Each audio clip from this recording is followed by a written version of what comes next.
एक महिला जिसे मात्र 9 वर्ष की उम्र में ही विवाह जैसे बंधन से बांध दिया गया है और इसके कार्यों को समाज केवल इसलिए गलत मानता था क्योंकि वह अन्य महिलाओं के जीवन को बदलने के लिए समर्पित थी। इस महिला ने न केवल रूढ़ियों को तोड़ा बल्कि अपने मृत पति का अंतिम संस्कार करके तत्कालीन समाज की रूढ़िवादी परंपराओं को झूठा बता दिया। उन्होंने ऐसे कई कार्यों को अंजाम दिया जिन्होंने तत्कालीन रूढ़िवादी समाज को चुनौती दी। हम बात कर रहे हैं भारत की महान समाज सुधारक सावित्रीबाई फुले की।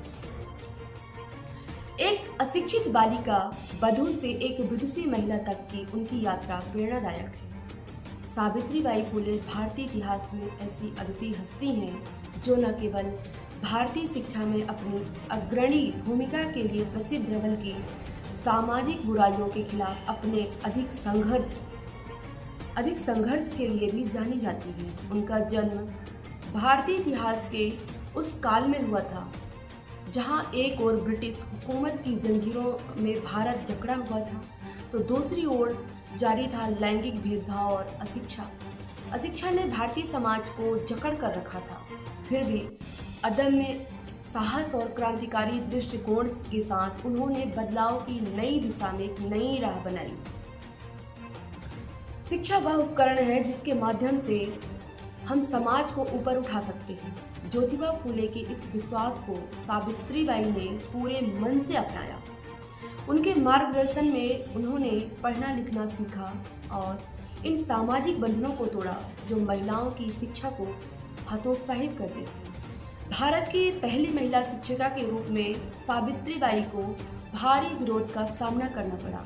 उन्हें पत्थर, कीचड़ और गोबर से मारा गया, लेकिन वह अपने गंतव्य और मंतव्य के प्रति दृढ़ रही और अधिक रही। वे कहती थी अगर मेरी साड़ी गंदी भी हो जाए तो मैं हमेशा एक अतिरिक्त साड़ी लेकर चलती हूँ।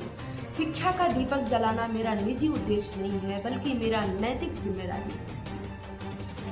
19वीं सदी जिसे अक्सर भारत में सामाजिक ठहराव की अवधि के रूप में वर्णित किया जाता है, महिलाओं और तथाकथित निचली जातियों के खिलाफ व्यापक भेदभाव का गवाह बने महिलाओं के लिए शिक्षा व्यवहारिक रूप से न के बराबर, जिससे अधिकांश को बुनियादी साक्षरता से वंचित रखा था।